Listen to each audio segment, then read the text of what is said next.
세계 시민의 우아한 방송. 박지원 국정원장 내정 소식을 접하자 제일 먼저 나온 반응은 이게 뭐지? 였을 것입니다. 물론 저도 그랬고요. 그러다가 조금만 더 생각해보니 이것은 정말로 문통의 묘수일 것이라는 생각이 들었습니다. 어쩌면 신의 한 수일지도 모르지요. 사람에 충성하지 않는다. 위법한 지휘 감독은 따를 필요가 없다. 검사가 수사권을 가지고 보복하면 깡패지 검사냐. 이런 명언 아닌 명언으로 정의의 검으로 비쳤던 윤석열에게 한번 쏘군 우리인지라. 김대중계라 해도 정통 민주당의 길을 가지 않았던 박지원인지라. 자라보고 놀란 가슴 소뚜껑 보고 놀란다고. 혹시 우릴 배신하지 않을까 순간적으로는 우려가 되기도 했습니다. 그리곤 문통의 인사이니 무슨 이유가 있겠지 하고 상황을 살펴봅니다. 노통 시절 비서실장이었던 문재인이 김대중의 마지막 비서실장 박지원의 대북 송금 특검을 찬성한 여파로 갈등이 생긴 이후 박지원은 문재인에 대한 비판을 멈추지 않았었습니다. 박근혜 탄핵 그리고 세월호 참사에 대한 시각 차이로 문재인을 향한 그의 공격이 진보 진영의 많은 사람들에게 지탄의 대상이 되었었지요. 그리고 2017년 대선 과정에서 그의 문재인에 대한 비방과 비판은 최고조에 달했었습니다. 그렇게 문모닝이란 별명을 얻을 정도로 문재인을 까든 사람이 2017년 5월 이후론 완전히 정반대 방향으로 문모닝을 하고 다녔습니다. 문통에 대한 전폭적인 발언과 행동들이 빛을 발한 순간이 여러 번 있었습니다. 박지원 국정원장 임명은 문통의 후반기 국가 운영의 방향을 시사해주는 인사이다. 이번 문통의 외교 안보라인 인사는 모두가 인정하는 대북 전략가들이 전면에 포진된 것으로 후반기 북한과의 관계 개선에 대한 의도를 보여줍니다. 국가안보실장 서훈, 임종석 및 정의용 대통령 외부안보특별보좌관, 이인영 통일부 장관, 그리고 국정원 정보통으로서의 국정원장 박지원. 어쩌면 이번 총선에서 쪽박을 찼던 박지원의 정치판 애로의 마지막 화려한 복귀가 되지 않을까 하는 생각이 드는군요. 문통이 박지원을 국정원장으로 임명함으로써 의도하는 수를 박지원의 행적을 살펴봄으로써 확인해보고자 합니다. 박지원의 국정원 임명을 탕평의 본보기라고 말하는 사람이 있지만 그것보다 저는 문통이 박지원이라는 인물이 가진 무한한 유연성과 정보력에 자신의 정치 후반기 승부수를 던진 것이라고 생각합니다.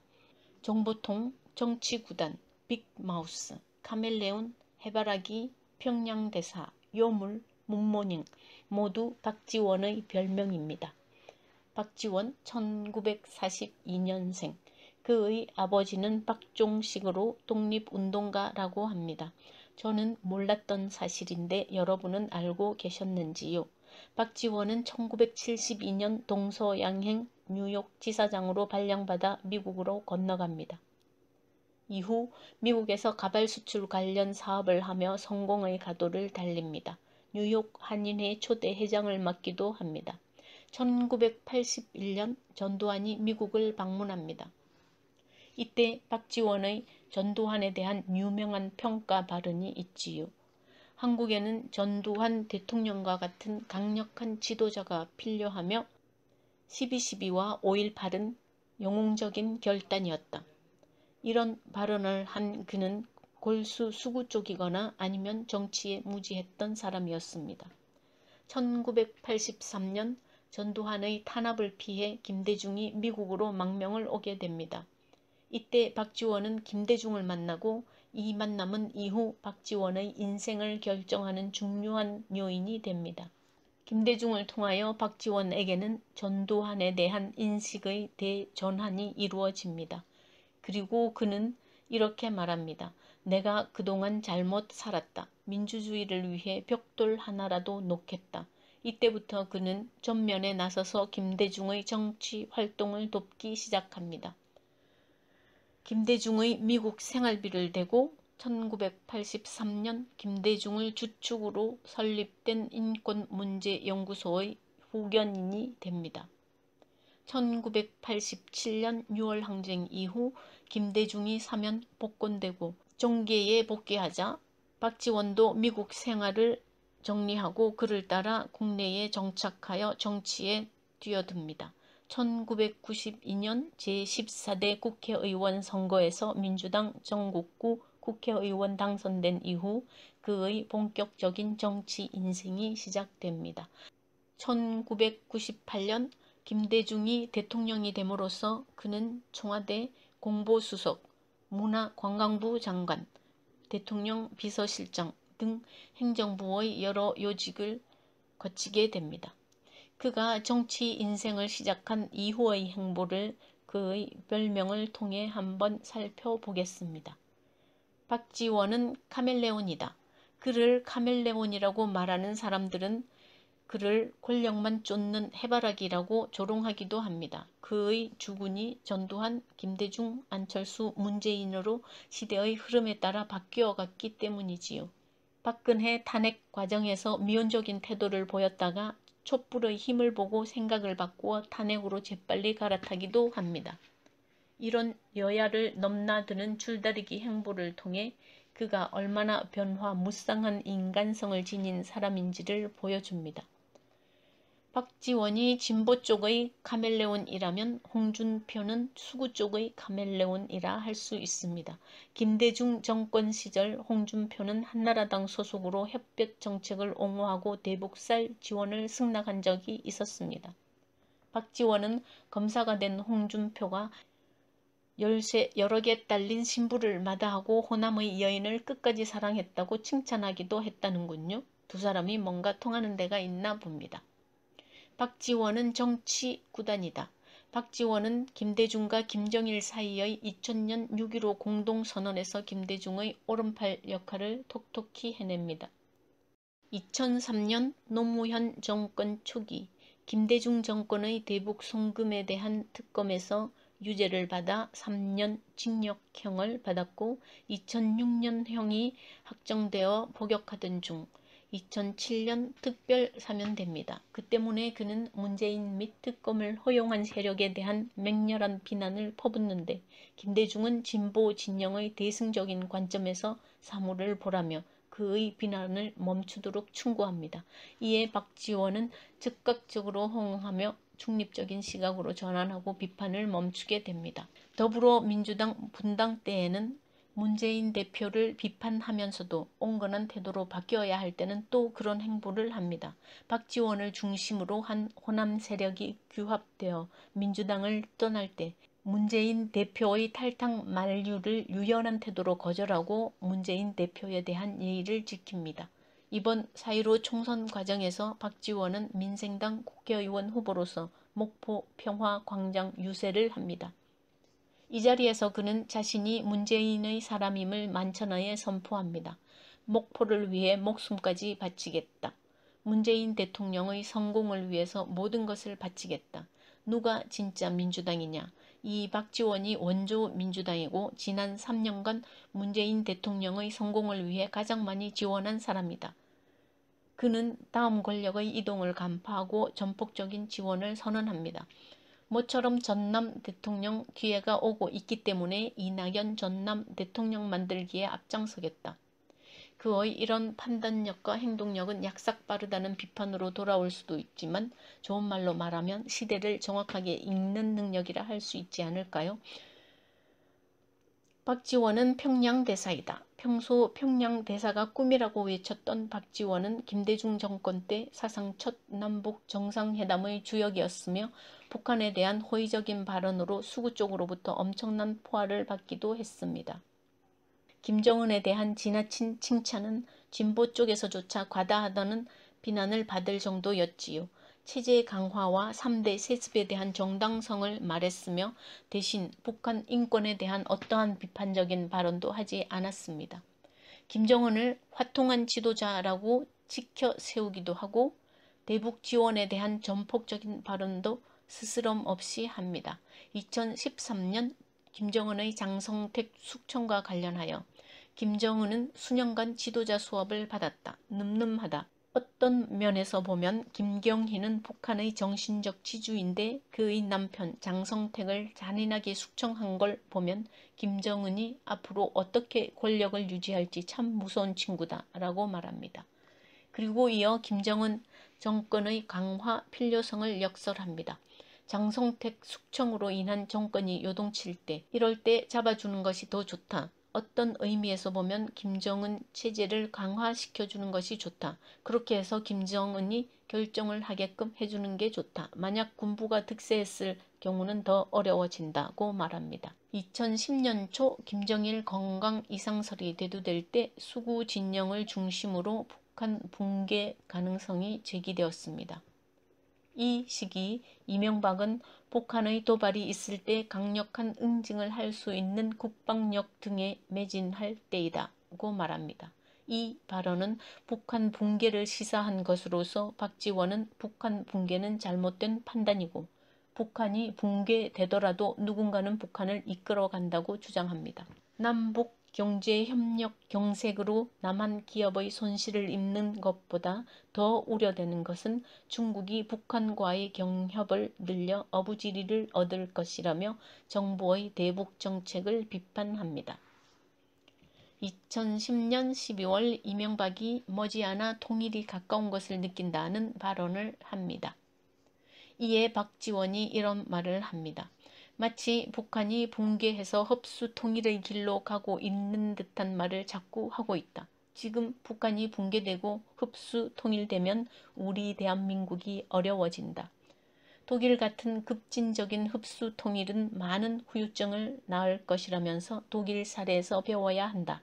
한국의 통일은 점진적으로 교류, 협력을 통해서 북한의 경제를 어느 정도 발전시키면서 동질성을 회복하는 햇볕 정책이 가장 좋은 정책이라고 그의 유연한 대북 시각을 갈파합니다.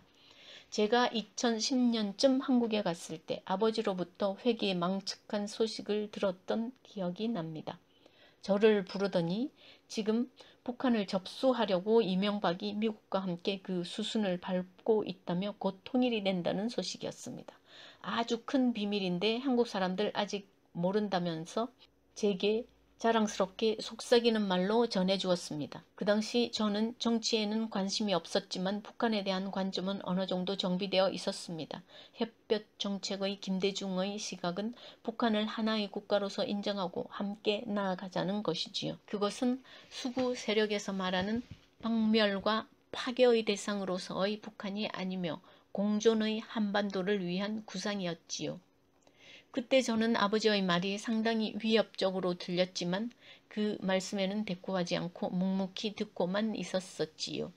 그리고는 생각에 잠겨들었죠. 저쪽 애들이 일장춘몽에 젖어 있구나. 곧 깨어나겠지 뭐. 그런 정도의 생각이라고나 할까요?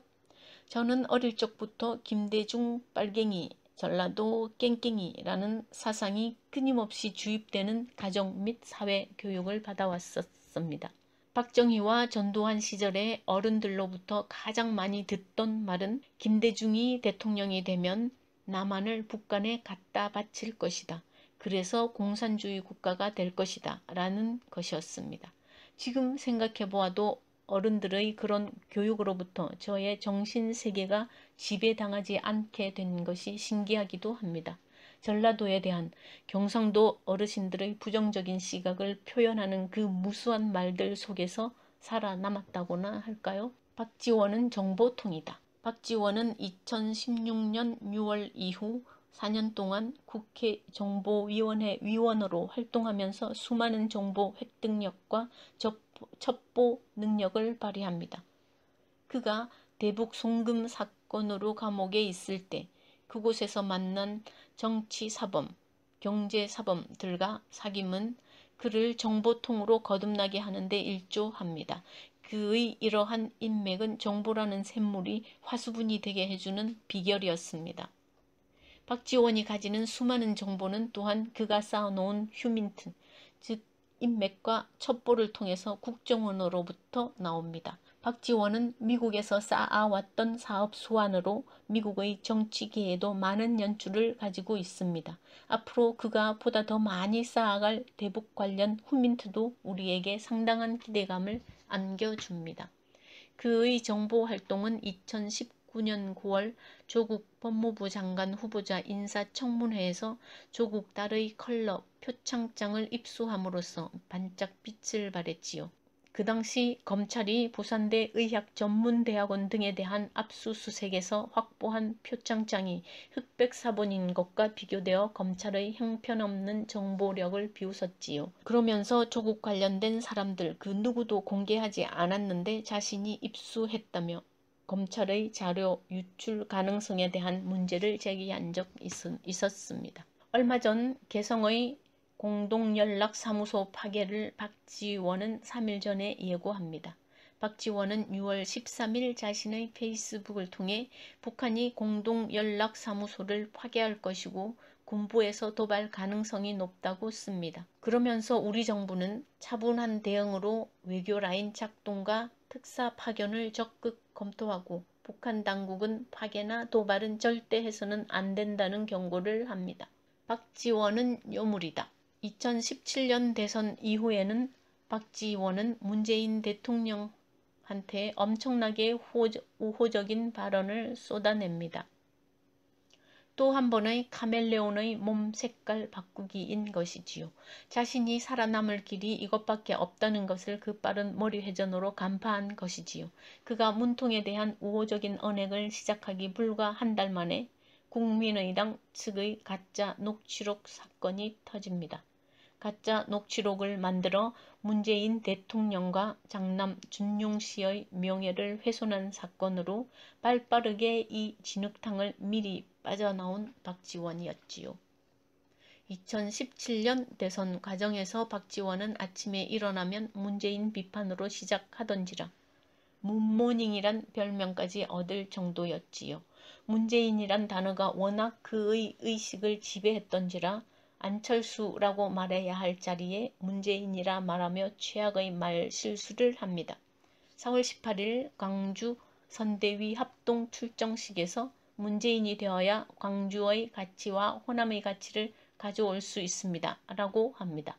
이런 상황에서 보통 사람이라면 말실수를 알아차림과 동시에 말을 바꾸어 재빠르게 안철수라는 말을 집어넣었을 것입니다. 그런데 능구렁이 박지원은 달랐습니다. 그는 이렇게 말합니다. 안철수가 되어야 한다는 것을 제가 일부러 한번 실수를 해봤습니다. 박지원은 오늘도 문모닝을 한다. 박지원의 국정원장 인선 이유를 청와대는 국정원 업무에 정통하고 대북 전문성을 고려했다고 합니다. 박지원은 즉각 반응합니다. 앞으로 정치의 정자도 올리지 않고 국정원 본연의 임무에 충실하겠다. 사회관계망 글도 끊겠다. 문재인 대통령에게 충성하겠다. 그러면서 북미 정상들의 실질적인 면담을 판문점에서 성사할 것을 시사합니다. 대한민국 최고 권력에 기생하던 세 개의 권력, 군부, 국정원, 검찰.